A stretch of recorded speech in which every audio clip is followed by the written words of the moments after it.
혹시 누군가를 정말 간절히 원하고 또 그래서 아파본 경험 다들 한 번쯤은 있으시죠? 오늘은 바로 그 감정, 우리 모두가 겪는 사랑과 갈망이라는 감정의 가장 깊은 곳으로 한번 들어가 보려고 합니다. 오늘 우리가 나눌 이야기의 핵심을 꿰뚫는 문장으로 한번 시작해 볼게요. 사랑을 주려는 마음, 받으려는 마음, 그리고 밀어내는 마음까지 결국엔 모두가 다른 모습으로 울고 있다는 이 말이 참 아프게 다가오네요. 이 공허함은요, 우리 주변에서 보통 세 가지 다른 모습으로 나타난다고 해요. 늘 남을 돌보지만 정작 자신은 외로운 간호사, 사랑을 갈구하다 못해 집착하는 치과의사, 그리고 누구에게도 마음을 열지 않는 디자이너까지. 어쩌면 이 이야기 속에서 우리의 모습이 보일지도 모르겠습니다. 자, 그럼 이 복잡하게 얽힌 감정의 실타래를 어떻게 풀 수 있을까요? 오늘 우리가 함께 따라가 볼 길은 이렇습니다. 먼저 이 그리움의 정체가 뭔지 알아보고 우리가 보통 어떻게 반응하는지 세 가지 유형을 살펴볼 거예요. 그리고 그 고통이 대체 어디서 오는지 그 뿌리를 파헤쳐 본 다음에 이 악순환을 끊는 법, 그리고 마지막으로 정말 과감한 사랑의 처방전까지 함께 알아보겠습니다. 그럼 첫 번째 단계부터 시작해보죠. 우리가 흔히 애정 결핍이라고 부르는 이 감정. 그냥 뭐 사랑이 고픈 상태 정도로만 생각하셨나요? 그 정의부터 명확하게 한번 짚고 넘어가 볼게요. 이건 단순히 슬프거나 외로운 감정? 그게 아니에요. 마치 영혼의 구멍이 뻥 뚫린 것처럼 내 삶에 꼭 있어야 할 무언가가 송두리째 빠져나간 것 같은 그런 만성적인 허기 상태를 의미하는 거죠. 그렇다면 이 지독한 허기짐 앞에서 우리는 보통 어떻게 반응할까요? 이게 참 흥미로운데 대부분의 사람들이 이 세 가지 패턴 중 하나를 따른다고 합니다. 항복하거나 반격하거나 아니면 아예 도망치거나. 이 표를 한번 보세요. 내면의 믿음이 어떻게 전혀 다른 결과를 낳는지 명확하게 보이죠? 예를 들어 어차피 아무도 날 사랑하지 않을 거야 라고 믿는 항복형은요, 오히려 주는 것에 집착하면서 외로움을 더 키우게 되는 거죠. 다른 유형들은 또 어떤가요? 여러분은 이 중에서 어디에 가장 가깝다고 생각하세요? 이렇게 우리를 계속 맴돌게 하는 고통스러운 패턴들. 도대체 그 뿌리는 어디에 있는 걸까요? 왜 우리는 자꾸만 같은 실수를 반복하게 되는 걸까요? 이 자료에 따르면 이 모든 고통은 사실 한 가지 근본적인 착각에서 시작된대요.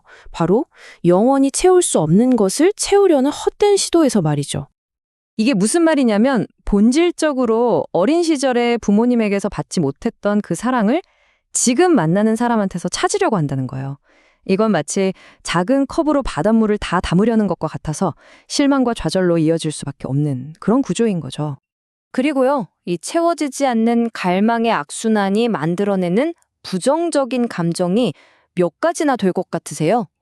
정말 놀랍게도 무려 50가지가 넘는다고 해요.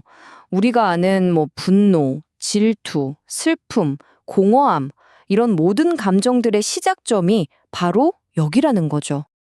건강한 관계가 서로에게 한 10만큼의 지지를 기대하는 거라고 한다면 애정결핍은 상대방에게 30, 50, 심지어 1000만큼을 요구하는 것과 같아요.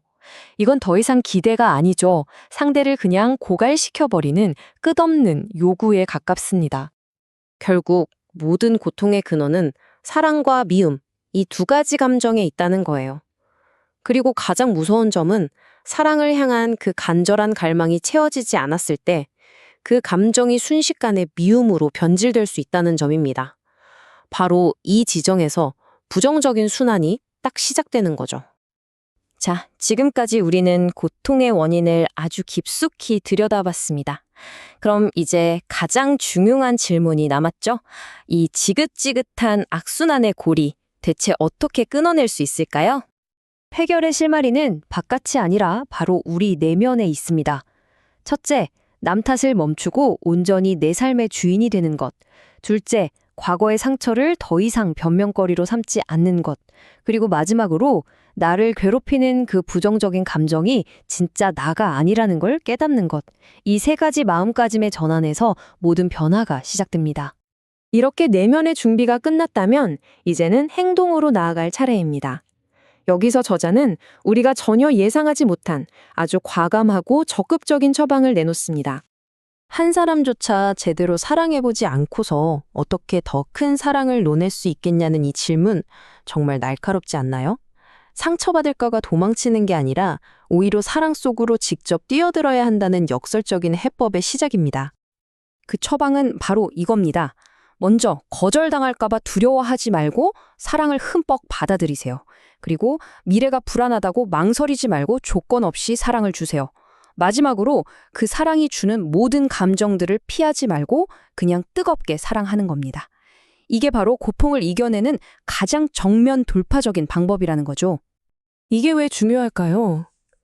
사랑이 끝난 뒤에 밀려오는 그 미움, 외로움, 공허함을 정면으로 마주했을 때 바로 그때 비로소 깨닫게 될 것이기 때문입니다. 아, 나 이 감정들을 충분히 견뎌낼 수 있는 사람이구나.